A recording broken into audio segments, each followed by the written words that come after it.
The sun was sinking low over Maple Avenue, painting the quiet suburban street in soft shades of gold. From a distance, everything looked peaceful: trimmed lawns, white fences, the hush of small-town life.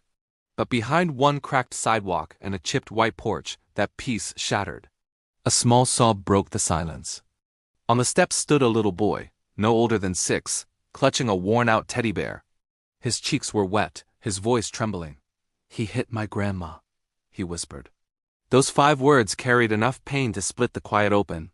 His name was Ethan, small, frightened, but brave enough to run. His hoodie was covered in dust, his bare feet scraped from the fall as he'd fled down the steps. Behind him, sitting weakly on the porch, was his grandmother, Clara. Her soft blue dress was torn at the shoulder, and a dark bruise bloomed along her face. She tried to smile to make it seem okay, but the pain in her eyes said otherwise. At the door stood a man, tall, red-faced, half-drunk, gripping a beer bottle like a weapon. His name was Ray. He wasn't a family, just someone who Dee promised to help out after Clara's husband passed. But instead of help, he brought anger, control, fear. Ethan's sobs echoed down the street. And then through the golden haze of sunset came a sound that didn't belong, a deep, thunderous growl of engines. 6 motorcycles turned the corner, chrome glinting like fire in the light.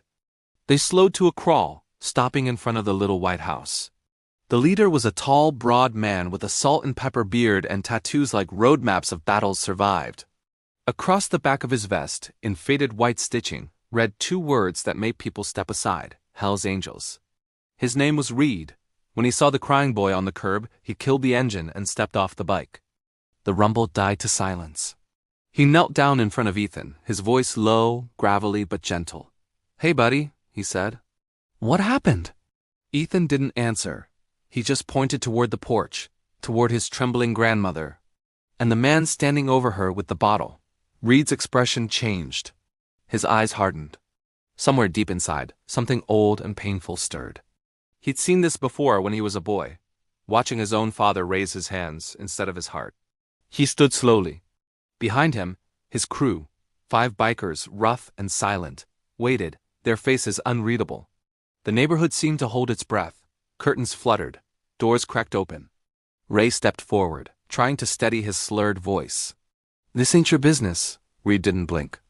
"It became my business," he said quietly, "the moment I heard a child say those words." The words hit like thunder. Ray hesitated, his hand tightening on the bottle. But under Reed's stare, and the silent wall of leather and steel behind him, his courage faltered. The power he had built through fear suddenly looked small, weak. Reed climbed the porch steps, calm and steady. "She doesn't need your help anymore," he said. "Pack your things, you're done here." For a moment, no one moved. Then Ray's face twisted, not with anger this time, but shame. He backed up, muttering something no one cared to hear, grabbed his truck keys and stumbled down the drive. The engine roared once, then faded down Maple Avenue. And just like that, the silence returned. But this time, it felt different. Safer. Reed turned back toward Clara. He knelt beside her, his rough voice soft again. "You didn't have to," she began, but he shook his head gently. "No one should have to live scared," he said. "Not you. Not him." His voice cracked on that last word. Ethan stood close now, clutching his teddy bear, staring up at the man who had chased the monster away.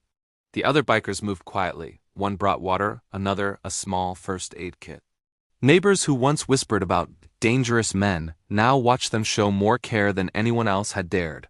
When the ambulance arrived, Reed helped Clara to her feet. She smiled weakly through tears as the medics lifted her inside. Ethan ran to her, holding her hand until the doors closed. Then he turned back to Reed. The boy stepped forward and wrapped his arms around the biker's arm, whispering, "Thank you."